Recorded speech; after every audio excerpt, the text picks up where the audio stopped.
Whether or not life is supposed to be fair, we all seem to be born with a sense about what is fair. In fact, this week, if you were on lectionary study, you might have seen a video about a science experiment with monkeys that talked about the fairness of life.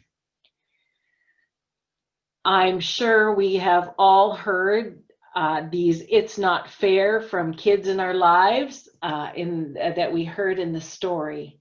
Whether we are parents, grandparents, aunts, uncles, teachers, or caregivers, or even siblings, we have heard time and time again, "It's not fair, he has a bigger piece of pie than I do. My friend doesn't have a curfew and I do, it's just not fair. It's not fair. Why can't I have a cell phone when everyone else does?" I remember saying to my nephews time and again, guess what?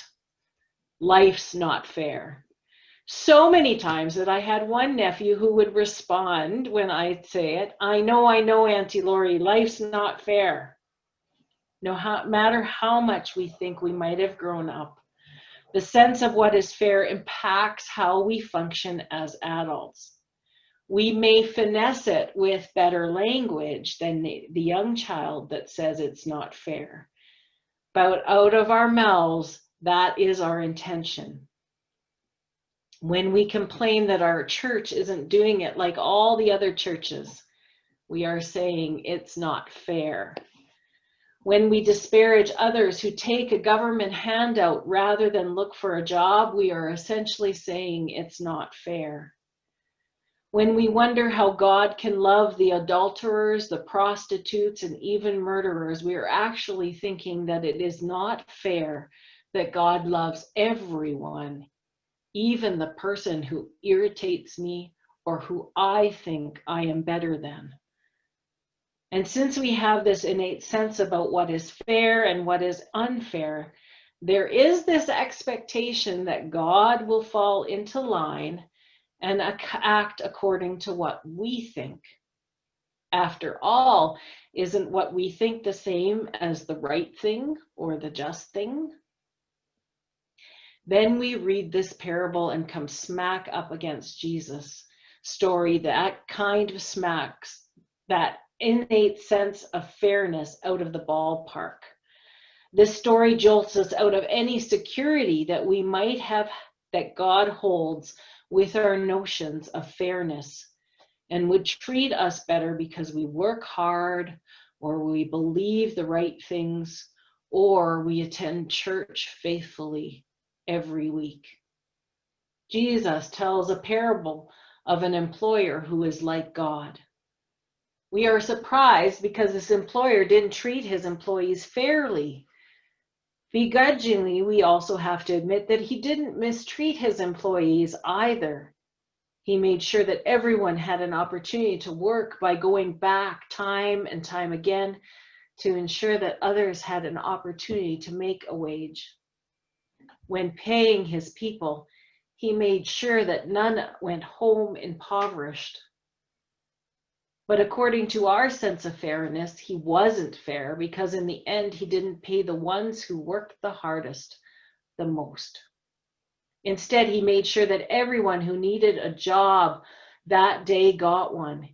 He made sure that no one went home without a living wage. He made sure that all working for him were able to feed their families that night. It might have been generous and just, but it wasn't fair, was it? And we're supposed to understand that God is like this employer.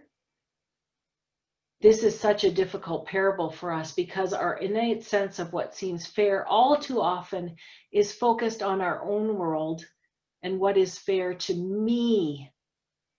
If we work hard, we want to be rewarded. If we do the right thing, we want to be acknowledged. If we try our best, we want to take advantage of the things we earn.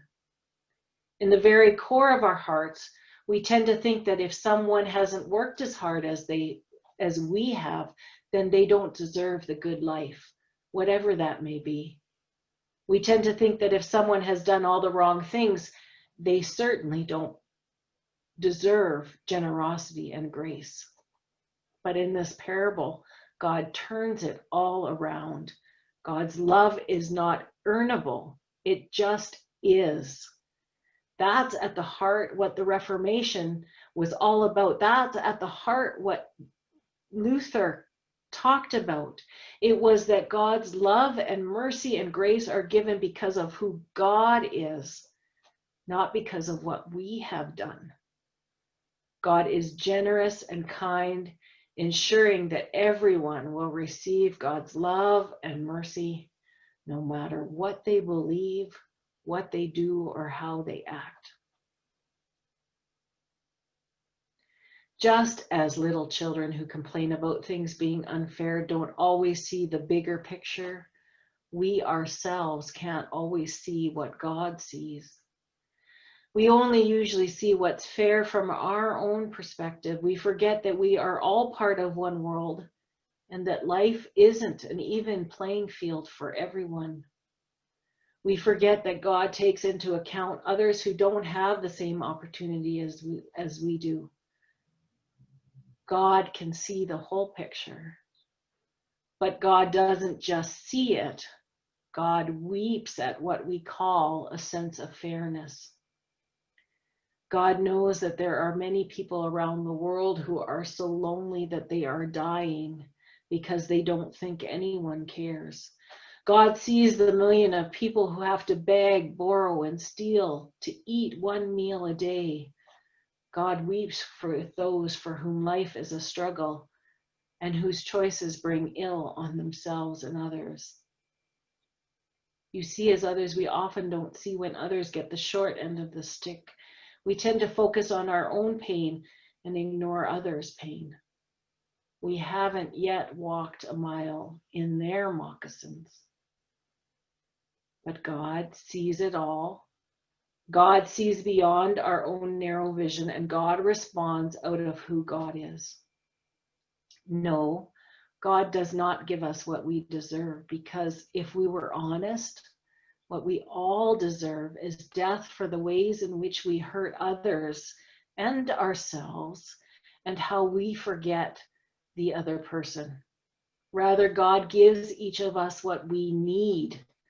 God sees all and still responds with kindness, mercy, and love. And you know what?